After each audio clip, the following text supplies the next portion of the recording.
Le cerveau d'un bébé qui vient au monde à terme a toutes les fonctions de base dont il a besoin. Il peut respirer, dormir, manger et ainsi de suite. Pour développer des habiletés plus complexes, le cerveau du bébé a besoin d'une stimulation qui soit répétitive, prévisible et à deux sens.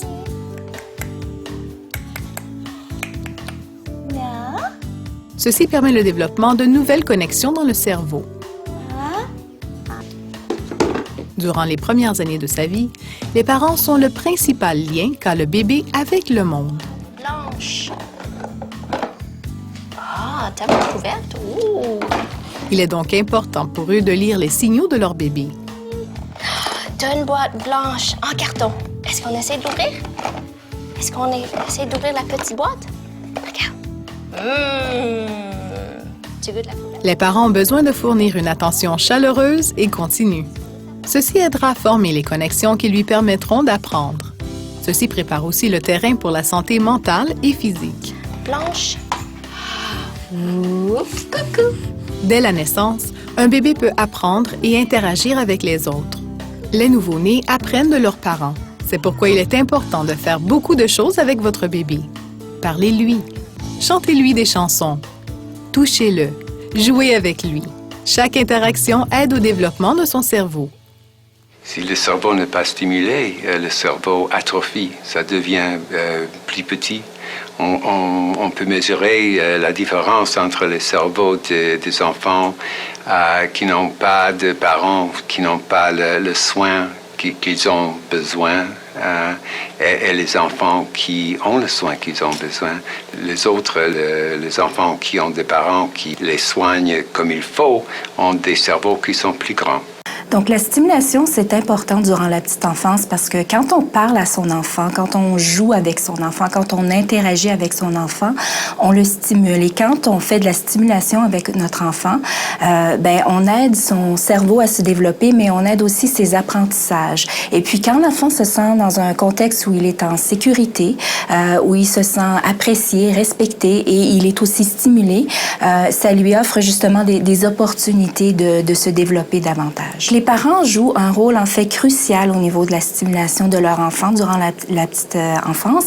Le parent, c'est le véhicule par excellence pour stimuler l'enfant. Puis c'est la qualité de la relation que vous avez avec votre enfant qui va le motiver justement à apprendre, à interagir puis à découvrir son environnement. Répondez toujours aux besoins de votre bébé. Communiquez par le toucher et par la parole aussi souvent que possible. Apprenez à comprendre ces signaux. Aidez votre bébé à explorer. Refaites le même geste ou le même jeu tant et aussi longtemps que votre bébé semble intéressé. Chaque mot et chaque geste permettra de renforcer les nouvelles connexions dans le cerveau. Vous l'aiderez à apprendre à penser et à se sentir en sécurité. Regardons cette situation réelle.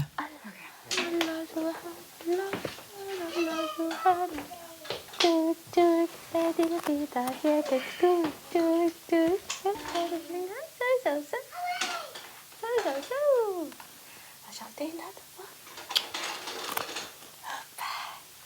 On va taper. Taper, taper, taper. Taper, taper, taper. Pique, pique, pique. Roule, roule, roule.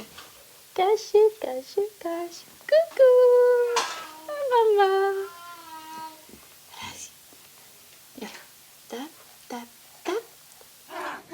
Coucou. Es-tu capable? Oui. C'est quoi c'est quoi tu voyais? C'est quoi tu vis? Si tu t'aimais. Oui. Tu n'as pas tombé. Tu n'as pas tombé. Dans ces deux petits extraits-là, ce qui est vraiment intéressant, c'est qu'on voit le parent interagir avec son enfant et on voit la réaction de l'enfant qui est vraiment tout content. Il y a de l'excitation par rapport au fait d'écouter une chanson, au jeu qui est fait. Et puis, le parent reçoit bien, interprète bien cette excitation-là. En fait, l'enfant en redemande et continue le jeu avec l'enfant et ça devient une période d'interaction, un moment presque magique.